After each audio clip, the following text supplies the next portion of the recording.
Everybody. Wow, that's a big stage. It's the closest I get to being a rock star. Good morning, Helsinki!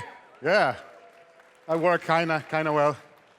Okay, so I'm here to talk about how my team is my product. And this is Barcelona. I show this picture because my grandma is very proud. You see this weirdly shaped blue building. That's our office in Barcelona. But we didn't start there. We started in a small apartment in Barcelona. You know, in Silicon Valley, you start in a garage. In Barcelona, you start in a kitchen. So we started in a small kitchen in Raval, in like a shady part of Barcelona, which is actually, a kitchen is very convenient because you can code and cook at the same time. That was pretty awesome. And since these days, we grew a lot. We are now a bit less than 500 people in the company. Headquarters is still in Barcelona, but we have offices in Berlin, London, and probably very soon we'll announce more offices also outside of Europe. Now, I'm here to talk about how we scale and how we scale the team. I think that maybe this might sound a bit cold, but I'm here to pitch the idea that your team is your product. I look at my team as my product, and I'll walk you through what do I mean. So one of the most overused cliches in startup, in technology, I think overall in company building is welcome to the family. My team is my family, right? Now, this is how it looks when you interview for a company. If I had to interview for my family, I'm not sure my wife would actually accept me to the team. So the whole idea of you have to think about your team as a family is a bit weird to me. You know, when you hire for a company, you have a process, and you get sent a CV, and you go through interviews and reference checks, and you get performance reviews, and at one point, you leave, right? I think, at least for me personally, a family is a lifelong commitment of a small group of people, and of course, ideally, you know, hopefully new members join at one point, and unfortunately also members leave sometimes, but the reality is this is a very small unit that is supposed to live life together, very different, in my opinion, from a team in a company setting or other settings like sports, for example. So, no, I don't think that my team is my family. That's not a framework that I'm buying. The other extreme is my team is my factory, right? My team is my factory, and this is how this nice robot is a team member, and I don't buy that either. You know, when a robot in your factory breaks down, you analyze what went wrong, you order the broken piece from the manufacturer, you replace that, and then the robot is back to work, right? Robots and factories and machines are complicated. Humans are complex. That's very different. So I don't think that my team is my factory either. So in this range of approaches between family on the one extreme and robots on the other extreme, what is exactly my team? It's not my family, and these are not my robots. So I think about my team as a product.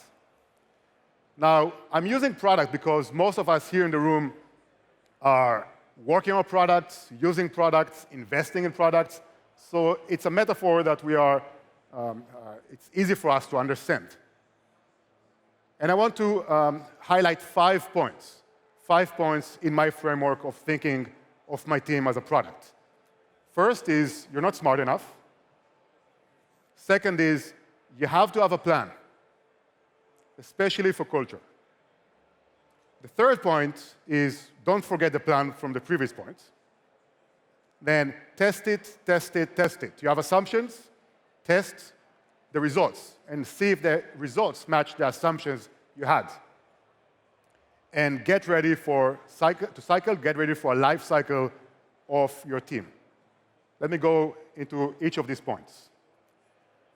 According to Leadership IQ, you have to spend 6 hours every week with each member of your team to really inspire them. This is face-to-face time, 6 hours every week. Now, if you have a team of 150 and you are somehow trying to manage all of them directly, you literally don't have enough hours in the whole month to sit 6 hours with each one of them. It's kind of obvious, right? So how do you do that? You hire people that are smarter than you. This is actually a good illustration. Last week, my kitchen sink broke down. This is not me, but the team found the best stock photo to describe how it looked like. I couldn't take a picture and try to fix the sink. I tried to fix the sink, and I really suck at fixing sinks, I have to tell you that.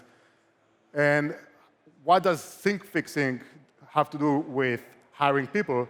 I think many founders say that they want to hire people that are smarter than them. I don't think many actually mean that, right? And that's a dirty little secret, right? You say, oh, I want to hire people that are smarter than me. But deep down inside, you sometimes think, I'm actually the smarter guy or girl in the room. People that are truly smarter than you have more experience in the area that they're managing, have a better approach to their teams, actually smarter than you, IQ-wise. They are your multiplier. They are the only way you can really scale your culture and your team. The second point is you have to have a plan. As product people, product managers, or people working on products, we get that. We get that we have an idea about releasing a new feature, for example, and we have in mind that this feature will improve something, a KPI, a metric. We should have the same kind of approach to our team, to our culture. Why am I hiring this person? Why am I building this new team? Why am I splitting an existing team to 2 separate teams or merging 2 teams together? Why am I allowing remote work or not allowing remote work? All of these questions should be baked into a culture plan. I'm talking about a written plan with metrics that you expect to get and how you're going to measure them, with timeframes, deadlines, milestones. You have to have a written plan for your culture, otherwise you're just improvising instead of deliberately building that and building towards a goal. Culture is a word that I think is sometimes misused, in my opinion. Many people see culture as, do I want to grab beer with you? That's not culture, that's making friends. That's something else. It's important, but it's not the same thing. It's very dangerous because if we think about the beer test, we end up having a group that is very similar to each other. And it puts you in a very dangerous place. You have groupthink. Culture is also not just writing some values on the wall. For me, culture, and actually I stole that one. By the way, most of the ideas I present are not mine. I just read books and try to steal some good ideas. This is from Jim Collins. And Jim Collins talks about core values. Core values are values that you will not give up, even if it means that you're going to lose something out of it. Even if it means you're going to lose something out of it. So let's say that one of my values is integrity. And there is a business opportunity to give up my integrity for one deal in order to gain something for the company. If I do that, I argue, actually Jim Collins argues, I just quote him, this is not a core value. If you're willing to give up a value, that's not it's something else. It's a principle, it's a way of operating, it's not a value, it's not a core value. You have to understand what are your personal core values. Write it down on a list. We did it when we started TravelPerk. We wrote down 5 core values, each of the founders, and we looked for the overlap. That's how we created the first list of values in the company, overlap of the core values of 3 guys in a kitchen in Barcelona. That's how we did it. And the key part here is when you hire people, you are looking for a cultural fit, which for us means an overlap of the values. You try, and that's difficult. You try to assess the core values of the person in front of you, right? Not if you want to have beer with them, not if they like the same music as you or they have the same political beliefs. That's not important for what we're talking about here, about culture. You're trying to assess the core values. One of the core values of TravelPerk is service. We are in the business travel industry. We built a platform where business travelers can book and manage their trips. And we love service. We love hospitality.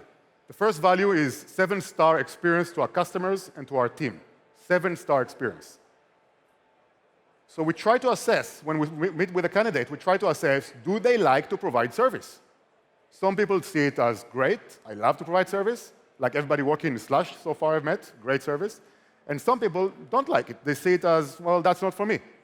Fine, but then you are not a cultural fit to TravelPerk. You might be a cultural fit to another company, but not to TravelPerk. So we try to really drill down into the core values of candidates to understand, do we have a cultural fit, meaning, do we share the same core values? And that's crucial. I don't know how you can change, by definition, I don't know how you can change somebody's core values. So you have to hire people that already have the core values, at least some of them, that you have as a person, as a company. And if it doesn't work, if you made a mistake, you let go. Even if the person is a top performer, if in their job, even if they're amazing and you want to have beer with them every day, you let go because the culture fit is not there. The values are not there. So you've built this plan, you wrote it down, you have ideas, and like a good product manager, you go back and you look at this assumption that you have, and you test. Are they true? So in the product world, you say, this new checkout page will improve conversion by 20%. Or this new funnel will improve the MQL to SQL conversion. Whatever your assumption is, you release this new feature, and then you test it. It's obvious. All of us who work in product get it. You don't just release products to the wild and forget about it.